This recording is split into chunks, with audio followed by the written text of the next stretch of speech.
ये कहानी है 1972 की। उरुग्वे की एक फ्लाइट एंडीज की पहाड़ियों में क्रैश हो जाती है। फ्लाइट में सवार 45 लोगों को नहीं पता था कि उनकी दुनिया कुछ ही पलों में बदलने वाली है। बर्फ से ढके हुए पहाड़ों में फंसे इन लोगों को भूखे, ठंड और मौत से जूझते हुए कई हफ्ते तक जिंदा रहना था। क्या वे लोग इस बर्फीली, ठंडी और सन्नाटेदार इलाके में अपने आप को सरवाइव कर पाएंगे और कैसे करेंगे? आइए इस कहानी में देखते हैं। कहानी की शुरुआत होती है ऊर्जा से भरे हुए रग्बी मैदान से, जहाँ उरुग्वे की रग्बी टीम अपनी अंतिम मैच की तैयारी कर रहा है। खिलाड़ी आपस में हंसते बोलते, जश्न मनाते हुए एक दूसरे के साथ रग्बी खेलते हुए नजर आते हैं। यह वो पल है जब हर कोई खुशी और उत्साहित है और अपने भविष्य के लिए बड़े सपने देख रहा है। लेकिन किसी को नहीं पता कि ये खुशी और उत्साह जल्द ही एक खौफनाक घटना में बदलने वाला है। इस टीम का सफर एक फ्लाइट से शुरू होता है जो उन्हें सैन डिएगो, चिली ले जाने वाली है। खिलाड़ी और यात्री विमान में चढ़ते हैं। सबके चेहरे पर उत्साह और खुशी होती है। विमान उड़ान भरता है, लेकिन कुछ ही देर बाद मौसम खराब होने लगता है। जैसे ही विमान एंडीज पहाड़ियों के ऊपर से उड़ता है, अचानक एक भयानक तूफान आता है। विमान तेजी से हिलने लगता है, जिसमें अंदर के लोग घबरा जाते हैं। पायलट विमान को कंट्रोल करने का कोशिश करता है,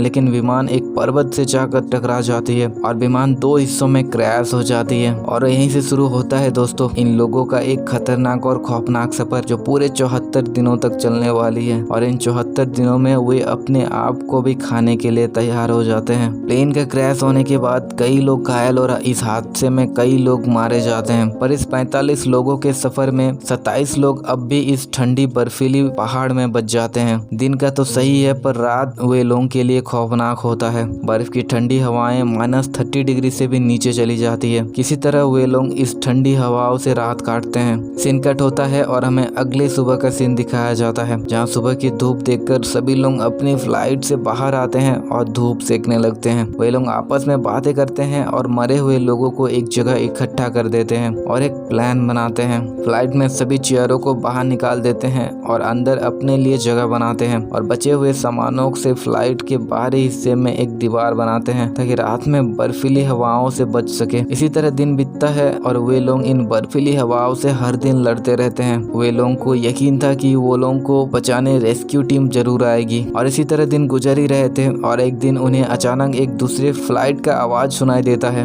वे लोग फ्लाइट को देखकर काफी जोर जोर से चिल्लाने लगते हैं और एक कांच के टुकड़े की मदद से फ्लाइट को सिग्नल देने का कोशिश करते हैं। इस फ्लाइट को देखकर सभी लोगों को लगता है कि अब उन्हें रेस्क्यू टीम देख ली है और उन्हें बचाने के लिए जरूर आएगी। सभी लोग खुश होते हैं और अपने घर वापस लौटने का जश्न मनाते हैं। पर वो लोगों का ये सोचना गलत था। रेस्क्यू टीम काफी ज्यादा ऊपर उड़ने की वजह से उन लोगों को देख नहीं पाती है और उनके पास अभी तक कोई मदद नहीं आया था। धीरे धीरे दिन गुजरते रहते हैं और अब उनके पास खाना खत्म होके पूरे एक हफ्ता हो गया था। भूख से सारे लोग तड़प रहे थे और मरने का भीख मांग रहे थे। पर तभी उन लोगों में से एक जन बोलता है, अब हमें कुछ खाना होगा। बिना खाए हम यहाँ जिंदा नहीं रह सकते। हमें जिंदा रहने के लिए कुछ खाना होगा। पर दोस्तों इस वीरान बर्फीली पहाड़ियों में उन्हें खाने को क्या नसीब होगा। उनके पास खाना और पानी सब खत्म हो गया था, पर उन लोगों में जिंदा रहने की जज्बा अभी भी था। क्या वे लोग इस बर्फीली पहाड़ियों में सरवाइव कर पाते हैं? चलिए आगे इस कहानी में देखते हैं। धीरे धीरे दिन गुजर ही रहे होते हैं और अब उन्हें बिना खाए हुए 2 हफ्ते गुजर गए थे। तभी उनमें से एक बोलता है कि हमारे पास खाना बाहर पड़ा है और हम यहाँ भूखे मर रहे हैं। दरअसल दोस्तों वे लोग बाहर मरे हुए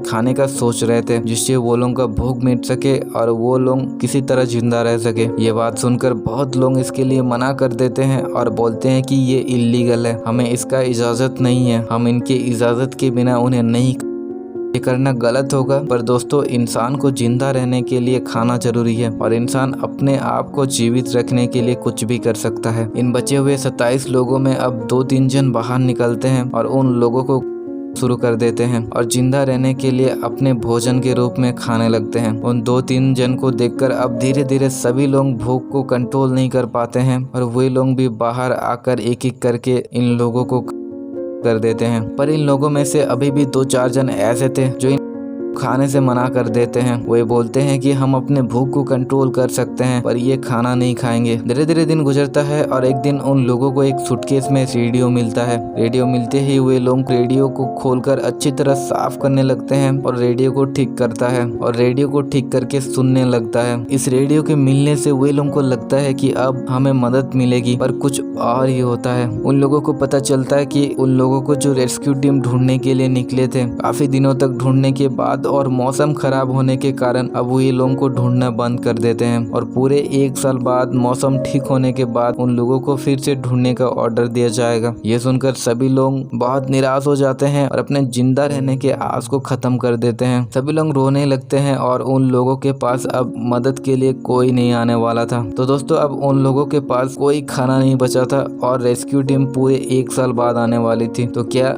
वे लोग 1 साल तक इस बर्फीली पहाड़ में जिंदा रह पाएंगे और कैसे रहेंगे? आइए आगे इस कहानी में देखते हैं। अपने रेस्क्यू टीम की नहीं आने की खबर सुनकर सभी लोग निराश हो जाते हैं और फ्लाइट के अंदर बैठकर बातें करने लगते हैं। वे लोग बात कर ही रहे होते हैं तभी अचानक मौसम फिर से खराब होता है और एक खतरनाक तूफान उन लोगों के टूटे हुए फ्लाइट को पूरी तरह से बर्फ में डुबो देता है। यह हादसा बहुत खतरनाक था। सभी लोग बर्फ के नीचे मलबे में दबे हुए होते हैं और एक एक करके बाहर निकल रहे होते हैं। बहुत मुश्किलों के बाद इस बर्फ के मलबे से वे लोग बाहर निकलते हैं, पर जैसे ही वे लोग इस मलबे से बाहर निकलने लगते हैं तभी अचानक फिर से एक तूफान आता है और उन लोगों को अब मलबे में फिर से डुबो देता है और इस बार तूफान बड़ा होने के कारण वे लोग पूरी तरह मलबे में डूब जाते हैं और सतह से करीबन 5 फीट नीचे चले जाते हैं। मलबे में दबे हुए वे लोग को करीबन 4 दिन हो चुके थे और वे लोग भूखे प्यासे मलबे के अंदर बहुत मुश्किलों से सरवाइव कर रहे थे। तभी इन लोगों में से एक जन एक रॉड लेकर बर्फ को हटाने का कोशिश करता है और फाइनली उसे बाहर धूप नजर आती है। बाहर की रोशनी को देखकर वे लोग काफी खुश हो जाते हैं और एक एक करके उस मलबे से निकलने लगते हैं। बाहर निकलने के बाद वे लोग अपने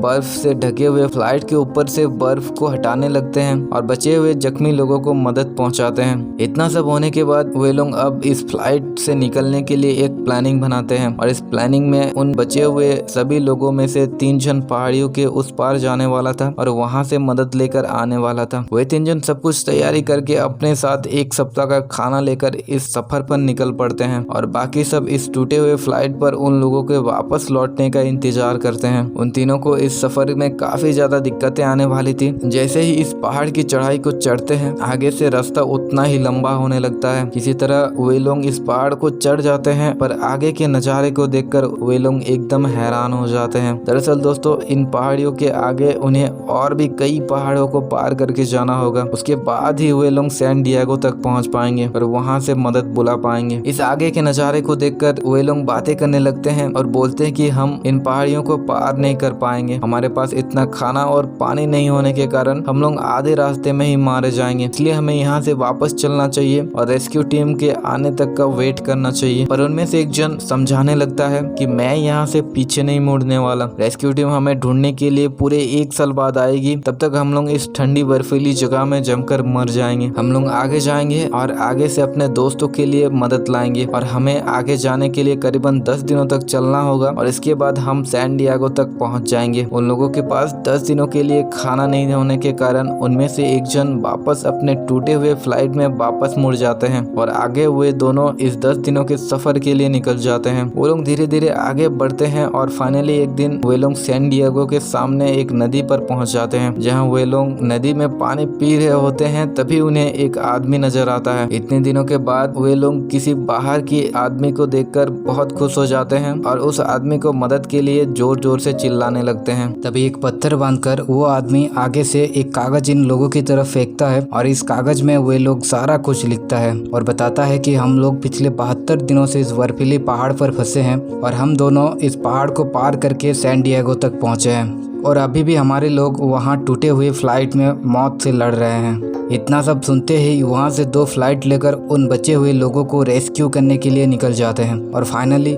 पूरे 74 दिनों के बाद उन लोगों को उस वीरान ठंडी बर्फीली पहाड़ियों से रेस्क्यू कर लिया जाता है और इसी तरह इस कहानी का यहीं पर अंत हो जाता है। तो दोस्तों सोसाइटी ऑफ द स्नो हमें ये सिखाती है कि जब हालत बेहद मुश्किल हो तब हमें हिम्मत और धैर्य नहीं छोड़ना चाहिए। इस कहानी से हमें ये समझ आता है कि एकजुट होकर बड़े से बड़े संकट को भी सामना किया जा सकता है। इसके साथ ही जीवन की असली कीमत और प्राकृतिक की ताकत का सामना करना बेहद जरूरी है। अगर आपको ये वीडियो पसंद आया हो तो इसे लाइक और शेयर जरूर करें और चैनल को सब्सक्राइब करना ना भूलें। अगले वीडियो में हम फिर मिलेंगे, तब तक के लिए सुरक्षित रहें और खुद का ध्यान रखें। धन्यवाद।